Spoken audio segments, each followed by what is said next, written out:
This is one of those moments where the league stops pretending and finally says the quiet part out loud. Because when Marcus Spears looks straight into the camera and calmly suggests that the Houston Texans defense might be too much for Justin Herbert, that is not hot take theater. That is a warning shot. And it lands harder because of who Herbert is supposed to be and what the Chargers are supposed to represent right now. A team already in the playoffs, a quarterback marketed as unbreakable, a franchise still trying to convince itself it belongs among the AFC's elite. And suddenly the conversation shifts from playoff positioning to survival, from seeding to whether Herbert can physically endure what Houston brings to the field, because this is no longer about schemes or highlights. This is about punishment. About a defense that leaves every opponent saying the same thing afterward, that they are beat up, that they are sore, that they felt every snap. And when that becomes the reputation, when every team repeats it independently, that's not narrative, that's reality. And it's why this matchup has ignited such intense debate. Because if Herbert struggles here, if he's forced into survival mode, if his legs become a necessity instead of a luxury, then the entire Chargers postseason storyline changes in real time. And that's why Swagu's words hit so hard, because he isn't questioning Herbert's talent. He's questioning whether talent alone is enough when Will Anderson and Danielle Hunter are coming off the edge, when Derek Stingley and the secondary are erasing windows, when Houston doesn't even need to blitz to collapse a pocket. And that's the terrifying part, because when you don't have to gamble to create pressure, you control everything, you dictate terms, and suddenly the quarterback everyone trusts becomes the one everyone worries about. And that tension is exactly why this game matters more than people want to admit. What happened is simple on the surface but explosive underneath. NFL Live turned its focus to the Texans versus Chargers Saturday matchup, a game loaded with playoff implications even though the Chargers have already clinched. Because seeding still matters and the Texans need this win to maintain their position in the wild card race, and the discussion immediately centered on the defenses, both ranked among the league's best in limiting passing games, in controlling deep throws, in protecting the ball. But it was the Texans' defense that stole the spotlight when Marcus Spears laid it out plainly, saying there is no secret to what Houston is defensively, and that Herbert's legs may have to be a major factor if the Chargers are going to function offensively, especially given his hand injury. And that's where this story explodes. Because asking your franchise quarterback to run against the most physical defense in the league is not strategy. It's risk management at its most extreme. And before we dive deeper into what that really means and how it could reshape both teams' futures, do me a favor. If you're locked into this NFL conversation every week, hit subscribe, drop a like, and let your voice be part of this debate, because this is exactly the kind of moment that defines seasons. From that point on, the conversation became less about football mechanics and more about consequences, because Spears didn't speak hypothetically, he spoke from observation, from watching Herbert already make the decision to pull the ball down and run in previous weeks, from understanding exactly what kind of hits Houston delivers. And when he says he wants Herbert to get down after picking up yardage, that alone tells you everything, because quarterbacks don't get told to slide unless the danger is real, unless the defense across from them has a reputation for finishing plays. And that reputation was reinforced immediately when it was pointed out that every team coming out of a game against Houston says the same thing, that they are beat up, that they feel it the next day, that it's different. And that's where the Texans have quietly built their edge. Not just with talent, but with tone. Because physicality accumulates, it compounds over 4 quarters. And if Herbert has to run repeatedly on critical third downs, those hits don't disappear. They linger. They affect throws, they affect decision-making, and they affect the rest of the game. The most important part of Spears' comment is what he doesn't say outright, but makes impossible to ignore. That Houston doesn't need to change who they are for Herbert. They don't need exotic pressure packages. They don't need to overcommit. Because Will Anderson and Danielle Hunter already force offenses into mistakes.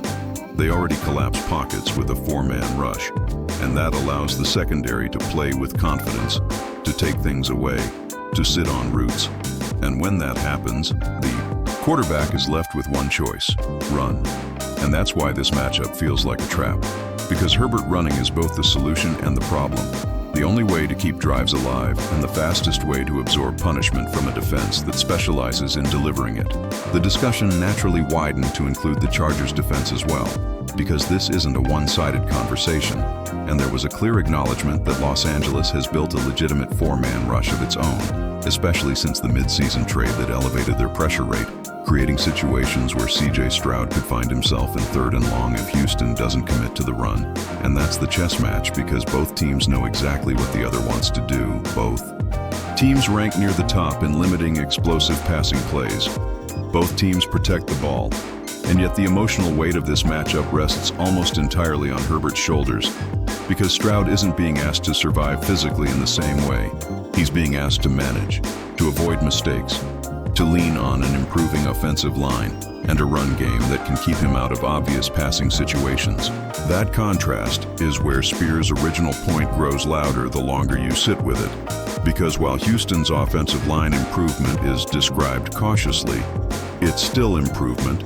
It's still enough to function within the game plan, whereas the Chargers' offense may require Herbert to step outside of structure just to breathe, and that's dangerous against a defense that thrives on structure, on discipline, on forcing you into exactly the kind of decisions you don't want to make. And then there's the psychological layer, the part no stat sheet captures, because Houston is riding a 7-game win streak and has reached double-digit wins for the 3rd straight season, a franchise record. And momentum like that changes how a defense plays. It changes how fast they close, how confident they are in their reads, how aggressive they are within the rules. And when a defense believes it can dominate physically without compromising coverage, that belief becomes contagious. It spreads snap by snap, and quarterbacks feel it, even the elite ones, especially when they're already managing an injury, especially when they know the hits are coming whether they throw or run. This is why the phrase Texans defense is too much for Herbert isn't disrespect. It's diagnosis, it's an assessment rooted in matchup realities, and it forces uncomfortable questions about how the Chargers should approach this game, knowing they've already clinched, knowing that seeding matters but health matters more, knowing that asking Herbert to be Superman against the most physical defense in the league could carry a cost that extends beyond one Saturday.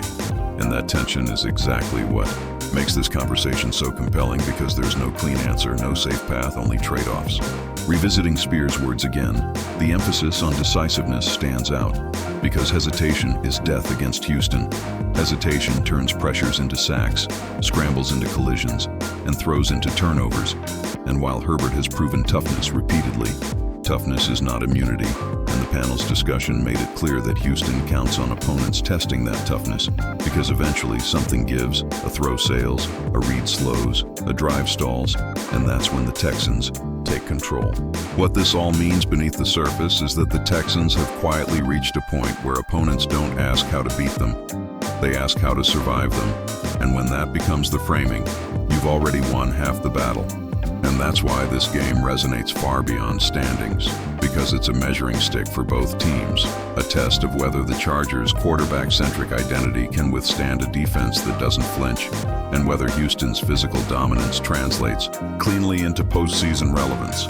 As the strongest claims resurface, the idea that Houston doesn't have to blitz, that they are the most physical team in the league, that Herbert's legs may be necessary but dangerous, the tension keeps building, because each of those statements reinforces the same conclusion, that this matchup strips away comfort, strips away illusion, and leaves only execution and endurance.